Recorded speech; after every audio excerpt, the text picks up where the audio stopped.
కున్న దరిద్ర బాధ గొప్పలు వేదన సమస్య లయమైపోయి ఆనందం సంతోషం ఆనందం సంతోషం సంతోషం సంతోషం ఆదరణ అందరికీ కూడా మీ తోటి వారికి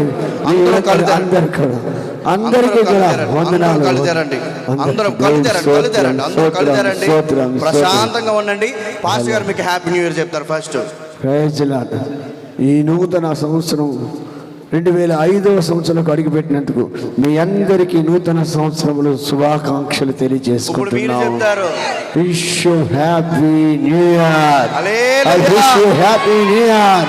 I wish you happy new year. మీ పక్కవారి wish you happy new year. మీ పక్కవారి secretary happy new year. Happy new year. Happy new year. Happy new year. దేవుని స్తోత్రం. హల్లెలూయా. Glory glory. అందరికీ హ్యాపీ న్యూ ఇయర్. నూతన సంవత్సరం శుభాకాంక్షలు. దేవుడు మిమ్మల్ని దీవించి మీ దరిద్రాన్ని దాటివేసును గాక. మీ సమస్యలు కష్టాలన్నీ కూడా లైవ్ అయిపోవును గాక.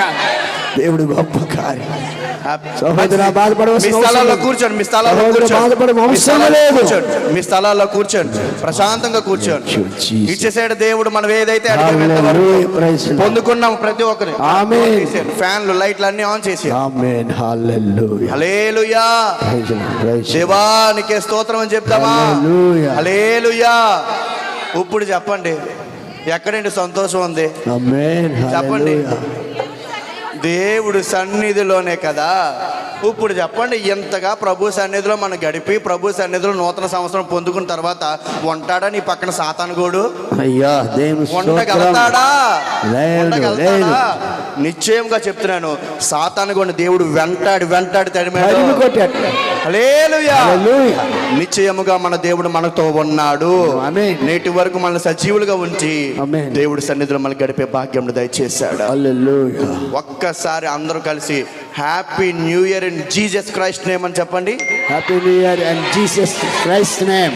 యేసయ్య నామములోనే మనకు నూతన సంవత్సరం వచ్చింది. ఆయన లేనిదే మనకి ఏమీ లేదు. నూతన సంవత్సర దయా కిరీటాన్ని ప్రభు మనకు అనుగ్రహించినందుకు గట్టిగా చెప్పకూడదు. ప్రభు నామమును మహిమపడదాం. హల్లెలూయా హల్లెలూయా హల్లెలూయా. మంచిదండి. నూతన సంవత్సరంలో మనం అడుగు పెట్టాం కాబట్టి సేవకులు నడిపిస్తారు.